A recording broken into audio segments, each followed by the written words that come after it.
Hello student, welcome to my YouTube channel Nitesh sir ji के वाले में आप लोगों का स्वागत है। आज हम लोग वैदिक सभ्यता जो पढ़ लिए थे वह सारा वैदिक सभ्यता से रिलेटेड क्वेश्चंस आज हम लोग शॉर्ट रिवीजन कर लेते हैं। ठीक है, चलिए स्टार्ट करते हैं देरी न करते हुए। देखिए, वैदिक सभ्यता कहते हैं वैदिक सभ्यता को दो भागों में बांट दिया गया था, एक ऋग वैदिक काल, एक उत्तर वैदिक काल। ऋग वैदिक का काल जो है 1500 ईसा पूर्व से 1000 ईसा पूर्व के बीच था। ठीक है, फिर उत्तर वैदिक काल का 1000 से 600 ईसा पूर्व के बीच के समय को उत्तर वैदिक काल कहते हैं। कहता है आर्य सर्वप्रथम पंजाब एवं अफगानिस्तान में बसे थे। आर्य सर्वप्रथम कहाँ बसे थे? पंजाब एवं अफगानिस्तान में बसे थे। मैक्स मूलर ने आर्यों का मूल निवास स्थान मध्य एशिया बताया। आपको क्वेश्चन याद रखना है कि किसने आर्यों का मूल निवास स्थान कहाँ बताया, कहाँ मध्य एशिया किसने बताया? तो मैक्स मूलर ने बताया। आगे बढ़ते हैं। कहते हैं आर्यों द्वारा निर्मित सभ्यता वैदिक सभ्यता कहलाई। आर्यों द्वारा निर्मित सभ्यता कैसी सभ्यता कहलाई? वैदिक सभ्यता कहलाई। यह ग्रामीण सभ्यता थी। आपको क्वेश्चन याद रखना कि आर्यों की सभ्यता कैसी थी? तो ग्रामीण सभ्यता थी। आर्यों की भाषा क्या थी? संस्कृत। ठीक है, आगे बढ़ते हैं। आर्य शब्द भाषा समूह को इंगित करता है। आर्य शब्द जो है किस चीज को इंगित करता है? भाषा समूह को इंगित करता है। आर्यों के प्रशासनिक इकाई आरोही क्रम में इन 5 भागों में बांटा था। देखिए कौन कौन 5 भागों में आर्यों का समाज को बांट दिया गया था। देखिए कुल, ग्राम, विष, जन और राष्ट्र। ठीक है, इन 5 जो है ना 5 भागों में बांट दिया था आर्यों का समाज। कहता है ग्राम के मुखिया को ग्रामीणों, ग्राम के मुखिया को ग्रामीणी, ठीक है, विष का प्रधान विषपति एवं जन के शासक राजन कहलाते थे। ठीक है, आपको याद रखना है कि मूल ये निर्मित वैदिक सभ्यता कहलाई एक ग्रामीण सभ्यता थी। आर्यों की भाषा कैसी थी? संस्कृत। ठीक है, आगे बढ़ते हैं हम लोग। कहता है ये जो आर्य शब्द जो 5 भागों में बांटा था ना, फिर से समझ लीजिए। कुल, ग्राम, विष, जन, राष्ट्र। ठीक है, देखिए ग्राम के मुखिया को ग्रामीणी कहते हैं, विष के प्रधान को विषपति कहते हैं। ठीक है, और क्या कहता है? जन के शासक को राजन कहलाते हैं। अधिकारियों में पुरोहित एवं सेनानी प्रमुख थे। अधिकारियों में पूछेगा कि प्रमुख किसे माना गया है? ठीक है, पुरोहित एवं सेनानी को। आगे बढ़ते हैं। देखिए वाजपति जो है गोचर भूमि का अधिकारी होता था। बोलेगा आपको आर्य समाज में वाजपति का क्या काम था, या वाजपति से आप क्या समझते हो? तो गोचर भूमि का अधिकारी होता था। आगे बढ़ते हैं। सभा एवं समिति राजा को सलाह देने वाली संस्था थी। सभा एवं समिति जो है आर्य समाज में क्या काम करती थी? वह राजा को सलाह देती थी। सभा जो है श्रेष्ठ एवं संभ्रात लोगों की संस्था थी। ठीक है, फिर से सुनिए। सभा जो है श्रेष्ठ लोगों की, हाँ, असंभ्रात लोगों की संस्था थी, जबकि समिति सामान्य जनता के लिए थे। ठीक है, समिति किसके लिए था? सामान्य जनता के लिए था। आगे बढ़ते हैं हम लोग। फिर कहता युद्ध में कबीले का नेतृत्व राजा करता था। आर्य समाज के टाइम में युद्ध में कबीले का नेतृत्व जो है कि कौन करता था? राजा करता था। युद्ध के लिए गिविष्ट शब्द का प्रयोग किया गया।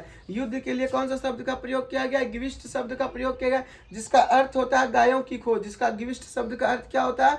गायों की खोज। आगे बढ़ते हैं। दशराग युद्ध का उल्लेख ऋग्वेद के 7वें मंडल में। आपको क्वेश्चन पूछेगा कि दशराग युद्ध का उल्लेख ऋग्वेद के कवें मंडल में? 7वें मंडल में है। देखिए यह युद्ध पुरुषनी, जो कि रावी नदी भी कहते हैं, ठीक है, यह रावी नदी के तट पर सुदास एवं 10 जनों के बीच लड़ा गया था। फिर से सुनिए, आपको क्वेश्चन पूछा कि दशराग युद्ध का उल्लेख किस वेद में है? तो ऋग्वेद में है, कव्य मंडल में है, 7वें मंडल में है। और ये बोला कि युद्ध किसके किसके बीच लड़ा गया था? यह युद्ध सुदास एवं 10 जनों के बीच लड़ा गया था, जिसमें सुदास क्या हुए थे? विजयी हुए थे। किस नदी के किनारे? परुष्णी या रावी नदी के किनारे। किसकी विजय हुई थी? तो सुदास की विजय हुई थी। ऋग्वैदिक समाज 4 वर्णों में विभक्त था। ऋग्वैदिक समाज कितने वर्णों में? 4। देखिए कौन कौन? ब्राह्मण, क्षत्रिय, वैश्य और शूद्र। यह विभाजन व्यायाम पर आधारित था। यह विभाजन जो है व्यवसाय पर आधारित था। ठीक है, कौन कौन? फिर से सुनिए। ऋग्वैदिक समाज 4 वर्णों में जो विभक्त था, देखिए कौन कौन? पहला हो गया ब्राह्मण, दूसरा क्षत्रिय, तीसरा वैश्य, चौथा शूद्र। ऋग्वेद 4 भागों में बांट दिया गया था। यह विभाजन व्यवसाय पर आधारित था। व्यवसाय मतलब काम काज के आधार पर आधारित था। ऋग्वेद में 10वें मंडल के पुरुष सूक्त में चतुर्वर्णों का उल्लेख मिलता है, जिसमें कहा गया है कि ब्राह्मण परम पुरुष के मुख से, ब्राह्मण किससे? परम पुरुष के मुख से, क्षत्रिय उनकी भुजाओं से, वैश्य उनकी जांघों से एवं शूद्र उनके पैरों से उत्पन्न हुआ है। ठीक है, आगे बढ़ते हम लोग। आर्यों का समाज पितृ प्रधान था। आर्यों का समाज कैसा था? पितृ प्रधान, मतलब कि कहने का मतलब कि आर्य समाज में पिता लोग को ज्यादा मान्यता देता था। ठीक है, समाज की सबसे छोटी इकाई परिवार या कुल थी। समाज की सबसे छोटी इकाई क्या थी? परिवार या कुल थी, जिसका मुखिया पिता होता था, जिसे कुलप भी कहा जाता था। परिवार का मुखिया कौन होता था? पिता होता था, जिसे कुलप भी कहा जाता है। स्त्रियां इस काल में अपने पति के साथ यज्ञ कार्य में भाग लेती थी। तो आर्य समाज में जो है स्त्रियां जो है पुरुष के साथ यानी अपने पति के साथ क्या करती थी? यज्ञ सब में भाग लेती थी। कहता है बाल विवाह एवं पर्दा प्रथा का प्रचलन नहीं था। आर्य समाज में जो है कि बाल विवाह और पर्दा प्रथा प्रचलन नहीं था। विधवा अपने मृतक पति के छोटे भाई देवर से विवाह कर सकते थे। कहने का मतलब कि आर्य समाज में कहा गया कि अगर किसी पत्नी का, किसी स्त्री का पति मर चुका हो तो वैसे स्त्री अपने देवर के साथ शादी कर सकते हैं। यह आर्य समाज में कहा गया। कहता है गार्गी ने याज्ञवल्क्य को वाद विवाद की चुनौती दी। जीवन भर अविवाहित रहने वाली महिलाओं को ओमाजू कहते हैं, मतलब कि जो महिलाएं जीवन भर शादी नहीं किया है तो उसे ओमाजू के नाम से जाना जाएगा। जीविका पार्जन के लिए वेद वेदांत पढ़ने वाले अध्यापक उपाध्याय कहलाता था, मतलब कि जीविका अपना जीवन यापन चलाने के लिए, ठीक है, जो भी वेद को पढ़ते थे, पढ़ने वाले को, अध्यापक को क्या कहते थे? उपाध्याय कहलाते थे। आर्यों का मुख्य पेय पदार्थ सोमरस था। आर्यों का मुख्य पदार्थ क्या था? सोमरस। ठीक है, आगे बढ़िए। सोमरस जो है ना वनस्पति से बनाया जाता था। आर्य मुख्यतः 3 प्रकार के वस्त्रों का उपयोग करते थे। आर्य जो है 3 प्रकार का वस्त्र का उपयोग करते थे। देखिए, वास, अधिवास और उष्णीय। ठीक है, अंदर पहनने वाले कपड़े को निवी कहा जाता था। आर्य समाज के लोग जो कपड़े शरीर के अंदर पहनते थे, ठीक ना, तो अंदर में तो उनको क्या कहा जाता था? निवी कहा जाता था। आर्यों के मनोरंजन का मुख्य साधन था। देखिए, आर्य लोग जो है मनोरंजन के लिए क्या करते थे? संगीत, रथ दौड़, घुड़ दौड़ एवं धूत क्रीड़ा, ठीक है, ये सब क्या करते थे? इन्हें मनोरंजन के लिए करते थे। आर्यों का मुख्य व्यवसाय पशुपालन एवं कृषि था। आपको क्वेश्चन पूछेगा कि आर्यों का मुख्य व्यवसाय क्या था? पशुपालन एवं कृषि था। महर्षि कनाद को भारतीय परमाणुवाद का जनक कहा जाता है। आपको क्वेश्चन पूछेगा कि भारतीय परमाणु का जनक किसे कहा जाता है? तो महर्षि कनाद को। ठीक है, भारतीय परमाणुवाद का जनक किसे कहा जाता है? महर्षि कनाद को कहा जाता है। गाय के अधन्या, गाय को अधन्या भी कहा गया। अधन्या मतलब कि नो मारे जोने योग्य पशु की श्रेणी में रखा गया। ठीक है, गाय को अधन्या, अधन्या शब्द का मीनिंग निकलता है नो मारे जोने योग्य पशु की श्रेणी में रखा गया था। गाय की हत्या करने वाले या उससे घायल करने वाले के लिए वेदों में मृत्युदंड अथवा देश से निकालने की व्यवस्था की गई थी। आर्यों का प्रिय पशु घोड़ा था। आर्यों का प्रिय पशु कौन था? घोड़ा। एवं सर्वाधिक प्रिय देवता कौन था? इंद्र। ठीक है, आगे बढ़ते। आर्यों द्वारा खोजी गई धातु लोहा थी। आर्यों द्वारा लोहा खोजी गई धातु किनके द्वारा खोजी गई थी? लोहा, तो आर्यों के द्वारा, जिसे श्याम अयस्क कहा जाता है। लोहे को और किस नाम से जाना जाता है? श्याम अयस्क। तथा तांबे को लोहित अयस्क कहा जाता है। ठीक है, लोहा को आपको श्याम अयस्क और तांबे को लोहित अयस्क कहा जाता है। ठीक है, इनका आर्य समाज के टाइम में इनकी खोज हो चुका था। भारतीयों को लोहे का ज्ञान ईसा पूर्व 8वीं सदी में प्राप्त हुआ था। ठीक है, फिर से सुनिए, भारतीयों को लोहे का ज्ञान ईसा पूर्व 8वीं सदी में प्राप्त हुआ है। व्यापार हेतु दूर दूर तक जाने वाले व्यक्ति को पनी कहते हैं। व्यापार करने के लिए या दूर दूर तक जाने वाले व्यक्ति को क्या कहते हैं? पनी कहते हैं। लेन देन में वस्तु विनिमय की प्रणाली प्रचलित थी। आपको क्वेश्चन यह ध्यान रखना है कि आर्य समाज में लेन देन की प्रणाली, कौन सी प्रणाली प्रचलित थी? तो वस्तु विनिमय प्रणाली। ठीक है, वस्तु विनिमय प्रणाली प्रचलित थी। वस्तु विनिमय प्रणाली का मतलब होता है आप अगर उसको कोई वस्तु दिए तो वो भी आपको क्या? कोई वस्तु दिया। तो ऐसे ही प्रणाली को वस्तु प्रणाली नियम कहते हैं, जो कि आर्य समाज में प्रचलित था। कहता है ऋण देकर ब्याज लेने वाले को वेकनॉट, वेकनॉट का सूदखोर कहा जाता था। यानी ऋण देकर ब्याज लेने वाले को क्या कहा जाता था? वेकनॉट या सूदखोर कहा जाता था। मनुष्य एवं देवता के बीच मध्यस्थ की भूमिका निभाने वाला देवता के रूप में अग्नि की पूजा होती थी। कहने का मतलब कि मनुष्य और देवता के बीच में जो भी जोड़ने का काम करता था वह कौन सा देवता? अग्नि की पूजा होती थी। ठीक है, अग्नि देवता जो है क्या करता था? मनुष्य और देवताओं के बीच को जोड़ने का काम करता था अग्नि, अग्नि पूजन या अग्नि। ऋग्वेद में उल्लेखित नदियों में सरस्वती सबसे पवित्र मानी जाती है। आपको क्वेश्चन पूछा कि ऋग्वेद में सबसे ज्यादा पवित्र नदी किसे मानी जाती है? तो सरस्वती नदी को पवित्र मानी जाती है। ऋग्वेद में गंगा का उल्लेख एक बार, यमुना का उल्लेख 3 बार है। ठीक है, फिर से समझिए, ऋग्वेद में सबसे पवित्र नदी किसे कहा गया? सरस्वती को। ऋग्वेद में गंगा नदी का कितना बार उद्गम माना गया? तो 1 बार। यमुना का उल्लेख कितना बार है? 3 बार। इसमें सिंधु नदी का उल्लेख सर्वाधिक बार हुआ है। किस नदी का उल्लेख सर्वाधिक बार हुआ है? तो सिंधु नदी का। उत्तर वैदिक काल में इंद्र के स्थान पर प्रजापति सर्वाधिक प्रिय हो गया। अब देखिए, मतलब उत्तर वैदिक काल में। कहता है उत्तर वैदिक काल में इंद्र के स्थान पर प्रजापति सर्वाधिक प्रिय देवता हो गए थे। विष्णु के 3 पगों की कल्पना का विकास उत्तर वैदिक काल में किया गया। आपको क्वेश्चन पूछेगा विष्णु के 3 अवतारों का उल्लेख किसमें किया गया है, किस वेद में किया गया, तो उत्तर वैदिक काल में किया गया। उत्तर वैदिक काल में राजा के राज्याभिषेक के समय राजसूय यज्ञ का अनुष्ठान किया जाता था। इन कहने का मतलब कि उत्तर वैदिक काल में राजा के राज्याभिषेक के समय राजसूय यज्ञ का क्या करता था, अनुष्ठान किया जाता था। कोई भी राजा गद्दी पे बैठा तो यज्ञ किया जाता था। उत्तर वैदिक काल में वर्ण व्यवस्था की बजाय जन्म के आधार पर निर्धारित होने लगे थे। देखिए उत्तर वैदिक काल में क्या होने लगा, ठीक ना, वर्ण व्यवसाय के बजाय जन्म के आधार पर क्या करने लगा, जातियों में बांटने लगा।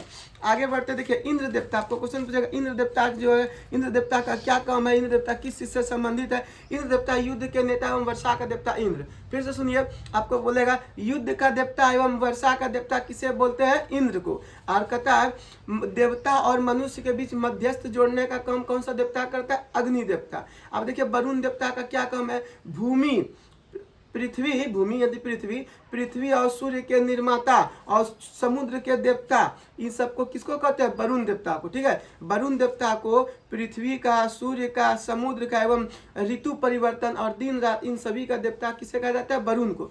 ध्यव का आकाश का देवता कहा जाता है। ध्यव को कौन सा देवता कहा जाता है, आकाश का देवता, जो कि सबसे पुराना देवता है। ठीक है, सबसे प्राचीन देवता है।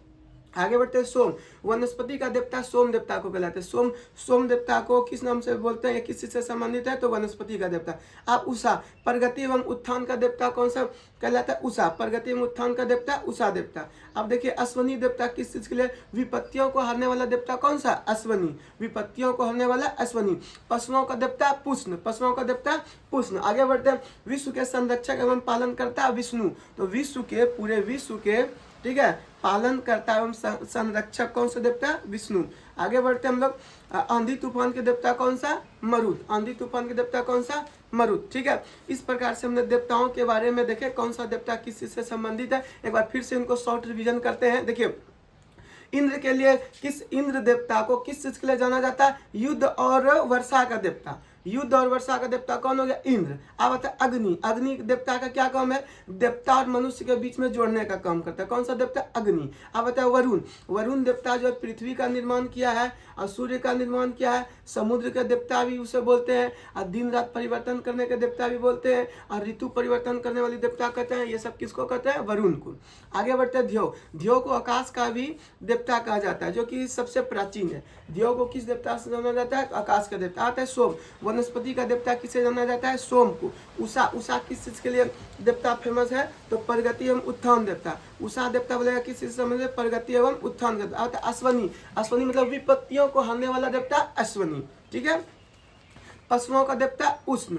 पशुओं का देवता उषण, सॉरी, पशुओं का देवता उषण। आगे बढ़ते विश्व के संरक्षक एवं पालन करता देवता कौन हुए, विष्णु। विश्व के संरक्षक एवं पालन करता देवता कौन हुए, विष्णु। आगे बढ़ते आंधी तूफान का देवता मरुत। आंधी तूफान का देवता मरुत। आगे बढ़ते हम लोग उत्तर वैदिक काल को देख रहे हैं। देखिए उत्तर वैदिक काल में हल को सिरा, उत्तर वैदिक काल में जो हल जो किसान लोग लेके जाता है उसको सिरा कहते हैं, और वह हल से जो भी खेत को जोता जाता है, जो लाइन पड़ता है, उसको क्या कहा जाता है, सीता कहा जाता है। ठीक है, उत्तर वैदिक काल में हल को सिरा एवं हल के द्वारा रेखा खींची गई उसको क्या कहते हैं, सीता कहते हैं। उत्तर वैदिक काल में निष्क तथा शतमान मुद्रा की इकाइयाँ थी। उत्तर वैदिक काल में कैसी मुद्राएं थी, निष्क एवं शतमान मुद्रा की इकाइयाँ थी। सिक्कों के चलन का कोई प्रमाण नहीं मिला है। सिक्कों का कोई क्या कहता है, प्रमाण नहीं मिला है। सांख्य दर्शन भारत के सभी दर्शनों में सबसे प्राचीन थे। आपको याद रखना है, सांख्य दर्शन भारत के सभी दर्शनों में क्या थे, सबसे प्राचीन थे। इसके अनुसार मूल तत्व 25 है। सांख्य दर्शन के अनुसार क्या होता है, मूल तत्व पूरे भारत में, पूरे विश्व में कितना है, 25 है, जिनमें पहला कौन है, प्राकृतिक। पहला मूल तत्व कौन हो गया, प्राकृतिक। आगे बढ़ते हैं, सत्यमेव जयते मुंडकोपनिषद से लिया गया। सत्यमेव जयते किससे लिया गया, मुंडकोपनिषद से लिया गया। इसी उपनिषद में यज्ञ की तुलना टूटी फूटी नाव से की। आपको क्वेश्चन याद रखना है, ठीक ना, कि आपको यज्ञ की तुलना टूटी नाव से की गई। आपको बोलेगा कि किसमें यज्ञ की तुलना फूटी या टूटी नाव से की गई है, तो मुंडकोपनिषद से। सत्यमेव जयते भी किससे लिया गया, मुंडकोपनिषद से। आगे बढ़ते हैं, गायत्री मंत्र सावित्री नामक देवता को संबोधित है। आपको क्वेश्चन याद रखना है कि गायत्री मंत्र किस देवता को समर्पित है, तो सावित्री को। जो कि ऋग्वेद में यह कहा गया। लोगों को आर्य बनाने के लिए विश्वामित्र ने गायत्री मंत्र की रचना की। देखिए आपको क्वेश्चन पूछे कि गायत्री मंत्र की रचना किसने किया, तो विश्वामित्र ने। क्यों किया, क्योंकि ताकि लोग आर्य बने। ठीक है, श्राद्ध की प्रथा पहले पल दत्तात्रेय ऋषि के बेटे निमि ने शुरू की थी। देखिए श्राद्ध जो होता है ना, हम लोग के हिंदू धर्म में जो मरता है, जो श्राद्ध किया जाता है, वही कहता है श्राद्ध की प्रथा पहले पल दत्तात्रेय ऋषि के बेटे निमि ने शुरू की थी। श्राद्ध की शुरुआत किसने की थी, निमि ने। आगे बढ़ते हैं, उत्तर वैदिक काल में कौशाम्बी नगर में प्रथम बार पक्की ईंटों का प्रयोग किया गया। आपको याद रखना कि पक्की ईंटों का सर्वप्रथम बार प्रयोग उत्तर वैदिक काल में कहाँ किया गया था, तो कौशाम्बी में किया गया था। आगे बढ़ते हैं, महाकाव्य दो है। महाकाव्य कौन कौन है, दो है, एक महाभारत और एक रामायण। महाभारत का पुराना नाम जय संहिता है। महाभारत का पुराना नाम क्या है, जय संहिता है। यह विश्व का सबसे बड़ा महाकाव्य। आपको क्वेश्चन पूछेगा कि विश्व के सबसे बड़ा महाकाव्य कौन सा है, महाभारत। महाभारत का पुराना नाम क्या है, जय संहिता। गोत्र नामक संस्था का जन्म उत्तर वैदिक काल में है। ठीक है, आपको याद रखना है कि गोत्र नामक संस्था का जन्म किस काल में हुआ है, उत्तर वैदिक काल में। अब देखते हैं दर्शन विचारधारा। देखिए कुछ दर्शन था ना, जैसे कि सांख्य दर्शन, ये सब जो दो चार गो दर्शन है, देख लेते, जो कि आपको 1 से 2 नंबर आता है, कभी कभी आता है। देखिए अतः रूढ़िवादी विचारधारा का दर्शन क्या है। इस संप्रदाय में प्रस्तावक वेदों की प्रमाणिकता पर सवाल नहीं उठाते। कहने का मतलब कि रूढ़िवादी विचारधारा के जो सांख्य दर्शन के होते, दर्शन के जो होते हैं, वह वेद पे उंगली नहीं उठाते। आगे बढ़ते हैं सांख्य विचारधारा के। देखिए क्या सांख्य दर्शन शास्त्र की प्राचीनतम विचार पद्धति संख्या का शाब्दिक अर्थ गिनना होता है। देखिए सांख्य विचारधारा कहता है कि संख्या का शाब्दिक अर्थ क्या होता है, गिनना होता है। ठीक, अब योग विचारधारा के लोग देखिए क्या कहते हैं। इसके अनुसार मानव शारीरिक प्रयोग तथा ध्यान का प्रयोग कर मुक्ति प्राप्त कर सकते हैं। योग विचारधारा के लोग का कहना है कि आप एक्सरसाइज कीजिए, व्यायाम कीजिए, तो आप मोक्ष का प्राप्ति कर लीजिएगा। अब आगे बढ़ते हैं हम लोग न्याय विचारधारा। देखिए न्याय विचारधारा क्या है, इसमें मुक्ति प्राप्त करने के लिए तर्कपूर्ण चिंतन पर विश्वास किया जाता है। ठीक है, न्याय विचारधारा क्या है, मुक्ति प्राप्त करने के लिए आपको चिंतन कीजिए, तर्क चिंतन कीजिए, तब आपको क्या होगा, मोक्ष का प्राप्ति हो जाएगा। आगे बढ़ते हम लोग, कहता है वेदों के द्वारा नियत सभी कर्तव्यों की पूर्ति करनी होगी। देखिए मीमांसा विचारधारा क्या कहता है, फिर से समझिए, मीमांसा विचारधारा क्या कहता है, वेदों के द्वारा नियत सभी कर्तव्यों की पूर्ति करनी होगी। जो मीमांसा विचारधारा कहता है, जो वेद में कहा गया उसे हमें निरंतर, लगभग रेगुलर उसकी क्या करनी होगी, बातें को समझनी होगी, उनके कर्तव्य को पालन करना होगा। अब आता है नास्तिक विचारधारा।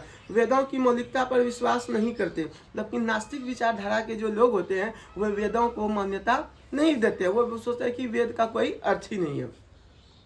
अब आगे बढ़ते हैं आजीवक। देखिए आजीवक संप्रदाय क्या होता है। आजीवक संप्रदाय की स्थापना मकलीपुत्र गोसाल द्वारा की गई थी। आपको ये भी रखना है, आजीवक विचारधारा के लोग, ठीक है, ये भी, या फिर आजीवक की स्थापना किसने किया था, मकलीपुत्र गोसाल ने किया था। हाँ, इसका जो है कि 6वीं शताब्दी पूर्व की गई थी। ठीक है, आपको याद है आजीवक संप्रदाय की स्थापना मकलीपुत्र गोसाल द्वारा 6वीं ईसा पूर्व में शताब्दी में की गई थी। इसने बौद्ध एवं जैन धर्म के समान वेदों की सत्ता को नकारा।